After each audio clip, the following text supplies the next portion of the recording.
You, John Fitzgerald Kennedy, do solemnly swear. I, John Fitzgerald Kennedy, do solemnly swear. That you will faithfully execute the office of President of the United States. That I will faithfully execute the office of President of the United States. And will, to the best of your ability. And will, to the best of my ability. Preserve, protect, and defend the Constitution of the United States. Preserve, protect, and defend the Constitution of the United States. So help you God. So help me God.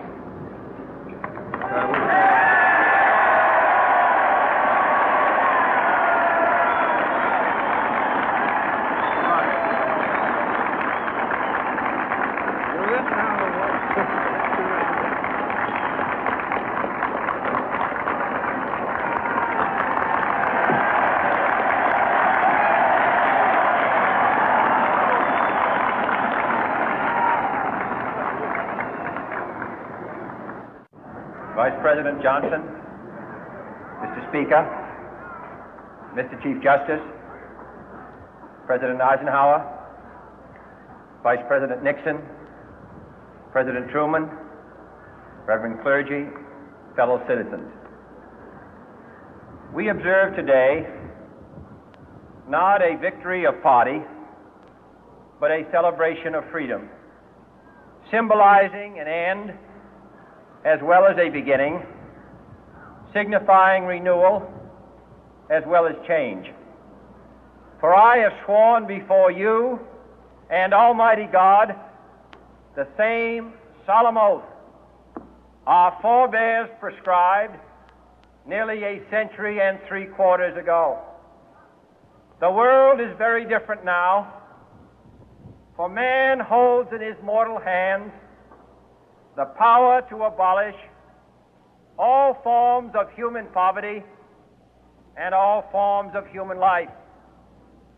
And yet the same revolutionary beliefs for which our forebears fought are still at issue around the globe.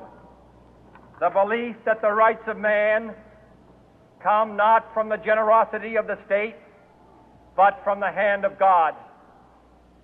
We dare not forget today that we are the heirs of that first revolution. Let the word go forth from this time and place to friend and foe alike that the torch has been passed to a new generation of Americans born in this century, tempered by war, disciplined by a hard and bitter peace, proud of our ancient heritage, and unwilling to witness or permit the slow undoing of those human rights to which this nation has always been committed and to which we are committed today at home and around the world.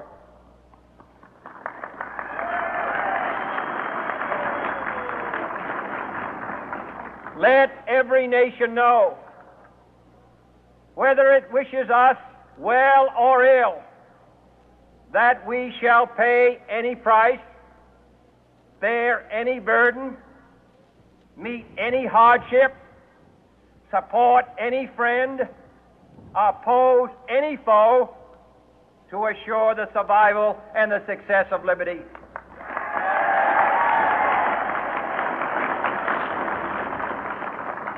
This much we pledge and more. To those old allies whose cultural and spiritual origins we share, we pledge the loyalty of faithful friends. United, there is little we cannot do in a host of cooperative ventures. Divided, there is little we can do, for we dare not meet a powerful challenge at odds and split asunder. To those new states whom we welcome to the ranks of the free, we pledge our word that one form of colonial control shall not have passed away merely to be replaced by a far more iron tyranny. We shall not always expect to find them supporting our view, but we shall always hope to find them strongly supporting their own freedom, and to remember that in the past, those who foolishly sought power by riding the back of the tiger ended up inside.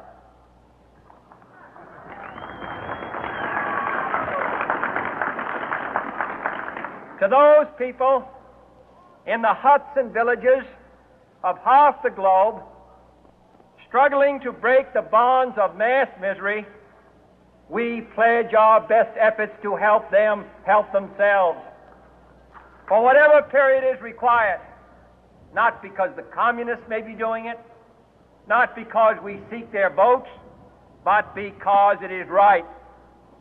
If a free society cannot help the many who are poor, it cannot save the few who are rich.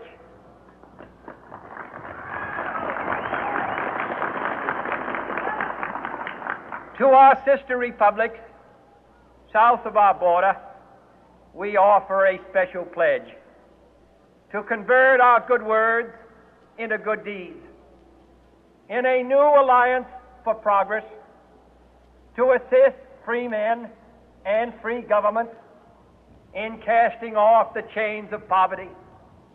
But this peaceful revolution of hope cannot become the prey of hostile powers. Let all our neighbors know that we shall join with them to oppose aggression or subversion anywhere in the Americas. And let every other power know that this hemisphere intends to remain the master of its own house.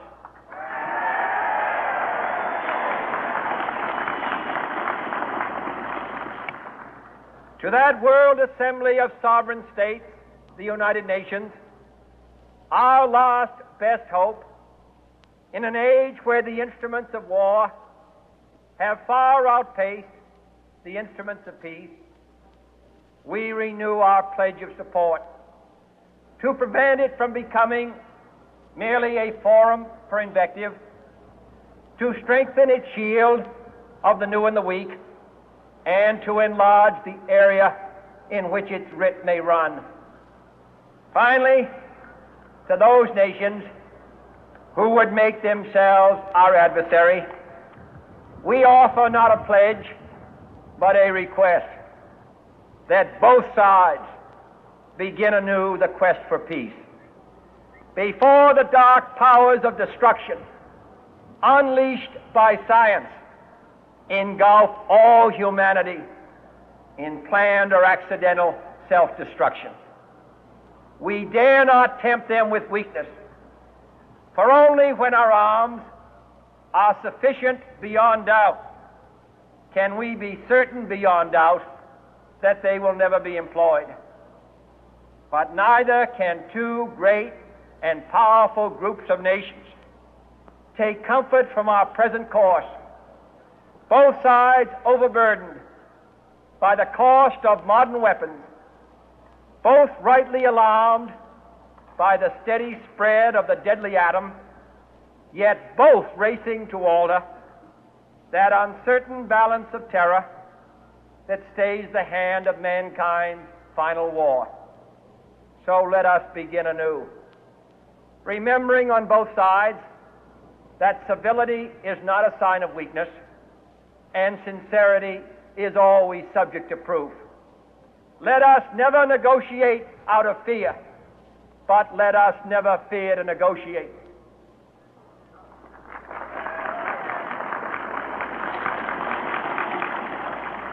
Let both sides explore what problems unite us, instead of belaboring those problems which divide us.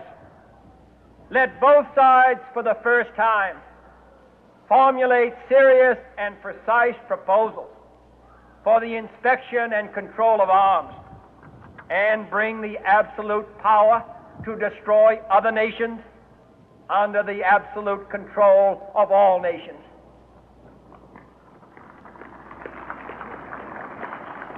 Let both sides seek to invoke the wonders of science instead of its terrors. Together, let us explore the stars, conquer the deserts, eradicate disease, tap the ocean depths, and encourage the arts and commerce. Let both sides unite to heed in all corners of the earth the command of Isaiah to undo the heavy burden and let the oppressed go free. And if a beachhead of cooperation may push back the jungle of suspicion, let both sides join in creating a new endeavor, not a new balance of power, but a new world of law, where the strong are just and the weak secure and the peace preserved. All this will not be finished in the first 100 days, nor will it be finished in the first 1,000 days, nor in the life of this administration, nor even perhaps in our lifetime on this planet. But let us begin.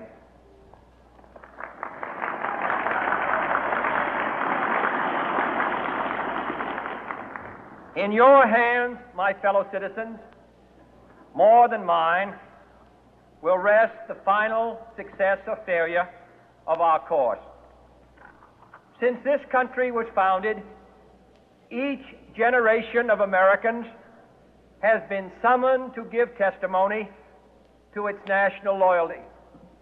The graves of young Americans who answered the call to service surround the globe. Now the trumpet summons us again, not as a call to bear arms, though arms we need, not as a call to battle, though in battle we are, but a call to bear the burden of a long twilight struggle, year in and year out, rejoicing in hope, patient in tribulation, a struggle against the common enemies of man, tyranny, poverty, disease, and war itself. Can we forge against these enemies a grand and global alliance, north and south, east and west, that can assure a more fruitful life for all mankind? Will you join in that historic effort?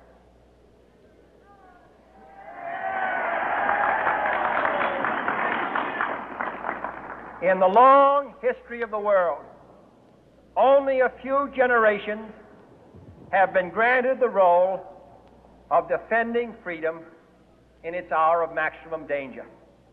I do not shrink from this responsibility. I welcome it.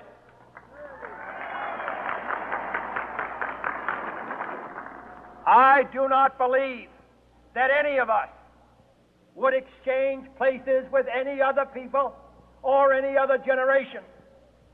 The energy, the faith, the devotion which we bring to this endeavor will light our country and all who serve it. And the glow from that fire can truly light the world. And so, my fellow Americans, ask not what your country can do for you, ask what you can do for your country.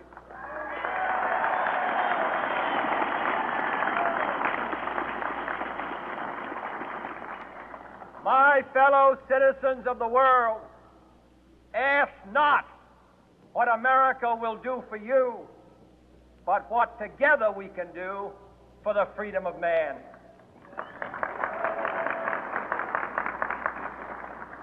Finally, whether you are citizens of America or citizens of the world, ask of us here the same high standards of strength and sacrifice which we ask of you. With a good conscience, our only sure reward, with history the final judge of our deeds, let us